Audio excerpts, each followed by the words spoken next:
Welcome to the news with breaking updates.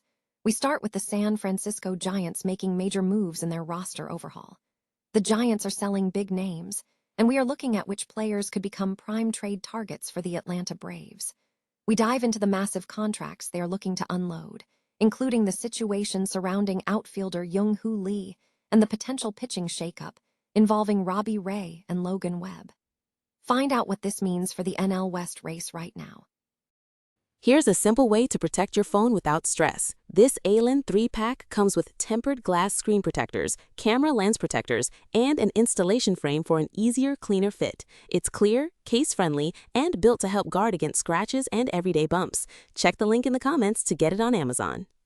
Next up, we look back at a monumental chapter in Braves history. We are remembering the passing of Hall of Fame manager Bobby Cox. We explore the incredible legacy of this skipper, detailing how he led the Braves to 14 straight division titles and that unforgettable 1995 World Series championship. We hear the powerful reactions from players and fans who knew him and understand the impact of his leadership on the franchise and the city of Atlanta. The excitement continues with the Atlanta Braves' recent series performance against the Dodgers. We break down the game action, focusing on the injury updates following the tough road series. We examine the status of Eli White and Sean Murphy and get the latest on Ha-Seong Kim's return and Ronald Acuna Jr.'s readiness to get back on the field. We also look ahead to the upcoming matchup with the Chicago Cubs. Finally, we turn to a major free agent situation impacting the Braves. We discuss former Atlanta Braves NLCS MVP Eddie Rosario and why this 34-year-old player is currently available to sign with any team in MLB. We review his incredible career stats and what opportunities the World Baseball Classic presents for him. Don't miss any of the action. Stay with us for more breaking news. The San Francisco Giants are signaling a significant roster overhaul, with recent trades indicating a clear intent to shed an aging and expensive collection of players as they navigate a challenging season in the ultra-competitive NL West. The move began over the weekend with the trade of two-time Gold Glove catcher Patrick Bailey to the Cleveland Guardians, highlighting the team's recognition that its current composition is not built for division contention or a World Series run. Sources indicate that the Giants are keen to offload major contracts, specifically naming outfielder Young-Hoo Lee, shortstop Willie Adams, first baseman Rafael Devers, and Matt Chapman. Lee's substantial contract, reportedly $85 million remaining, is cited as a prime candidate for divestment, as his offensive profile does not justify the high valuation. For the Atlanta Braves, the Giants present an intriguing trade target, particularly on the pitching front. While the Braves are prioritizing an outfielder due to a suspension, they are seeking more power than what Young-Hoo Lee offers. However, the Giants' starting rotation presents a more compelling proposition. Executives are reportedly considering trading starter Robbie Ray, who becomes a free agent after the season, or even pursuing ace Logan Webb. While moving Webb would require a massive package given his status as a premier starter with a strong contract, Ray's situation is viewed as more manageable, especially as he enters the final year of his contract. Ray's recent performance, including a 2.76 ERA through his first 8 starts, positions him as a high-upside veteran target for teams like Atlanta. Logan Webb remains a highly durable option, having finished inside the top 11 of NL Cy Young voting in 4 consecutive seasons and leading the league in innings pitched for 3 straight years. His team control through 2028 at relatively low prices makes him a valuable asset, though acquiring him would likely demand a substantial trade. Meanwhile, the Braves' pitching staff has seen internal development, with Bryce Elder emerging as a legitimate arm and J.R. Ritchie and Didier Fuentes rapidly developing, suggesting less immediate pressure to aggressively pursue a frontline starter. However, should the Braves decide to pursue Ray or Webb, the Giants' current roster provides significant trade assets for the Atlanta club to consider. Noi Dung Kai Tight? Baseball is mourning the loss of Hall of Fame manager Bobby Cox, who passed away at the age of 84. The passing sent ripples of emotion through the baseball community, with fans gathering at Truist Park to pay tribute to the legendary figure. Cox leaves behind an indelible legacy, particularly with the Atlanta Braves, where he is remembered as one of the greatest managers in franchise history. And the impact of Cox's career is being widely acknowledged.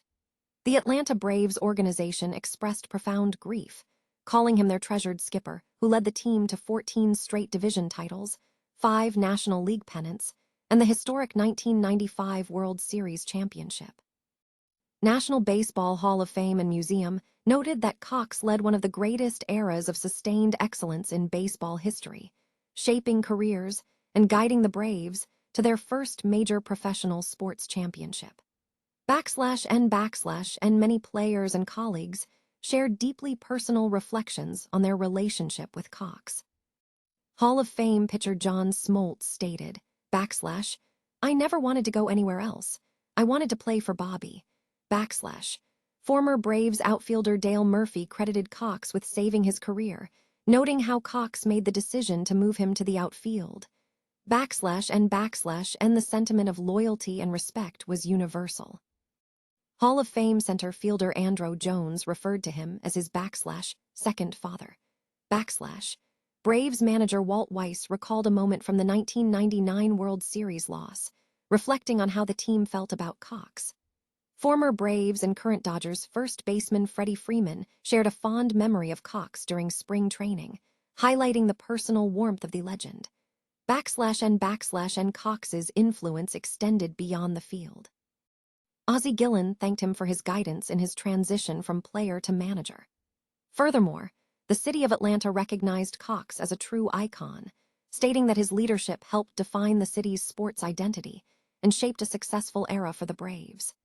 Major League Baseball Commissioner Rob Manfred extended deepest condolences to Cox's family, the Braves organization, and the countless individuals whose lives he impacted throughout his 29-year managerial career. The New York Yankees also joined the community in mourning the loss of the Hall of Famer.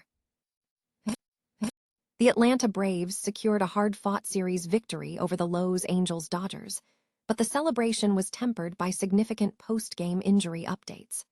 Following a close Friday contest, the Braves successfully shut down the Dodgers' offense and clinched the series in the final 2 games. Bryce Elder delivered a strong performance, and the bullpen, spearheaded by Tyler Kinley, maintained composure on Sunday to secure the win. However, late in the rubber match, several incidents introduced uncertainty for the team. Robert Suarez entered the game and inherited multiple runners, leading to an eventful sequence involving Max Muncy, an impressive catch by Eli White that resulted in him crashing into the wall, and a controversial catcher's interference call that resulted in a free base runner for the Dodgers after Sean Murphy's glove was struck by a swing from Hyeseong Kim.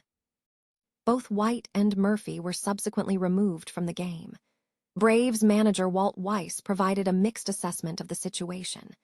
Eli White has been placed in concussion protocol following the incident, though initial indications suggest he is not suffering from a serious injury. Further testing is required to determine if he will require a concussion injury list stint. Sean Murphy's situation is particularly concerning as he recently returned from the injured list. Fortunately, preliminary X-rays on his finger came back negative, and Weiss expressed confidence that Murphy will recover, though monitoring remains necessary. The Braves benefit from a scheduled day off on Monday to allow for recovery. On a positive note, the team managed to avoid any major setbacks, positioning them closer to full health. Looking ahead, Hyeseong Kim's return is anticipated following finger surgery, and Ronald Acuna Jr. is also expected to return to the field soon. The focus now shifts to the upcoming visit from the Cubs, where fans are hoping for a series as strong as the one the Braves just played, ideally with fewer on-field injuries. The Atlanta Braves are building momentum heading into their next series, following a strong start to the 2026 season. The team recently secured a victory over the Los Angeles Dodgers in California, with the Braves taking a 2-out-of-3 lead. They are set to face the Chicago Cubs on Tuesday night at Truist Park in Georgia to continue their run. Meanwhile, the spotlight is also on former Braves player Eddie Rosario. Despite his past accolades, Rosario remains an MLB free agent as of May 11, 2025, making him available to sign with any team in Major League Baseball. Rosario has not appeared in an MLB game since his release by the Braves in 2025, although he recently participated in the Puerto Rican Winter League and the World Baseball Classic. Commentary has noted that Rosario, at 34, has a significant opportunity ahead of him, such as the World Baseball Classic, to potentially change his status. Looking at the team's overall performance, the Braves are off to an excellent start to the 2026 campaign. They currently sit atop the National League East with a solid 28-13 record across 41 games. This strong performance follows a challenging season last year when the team missed the MLB playoffs.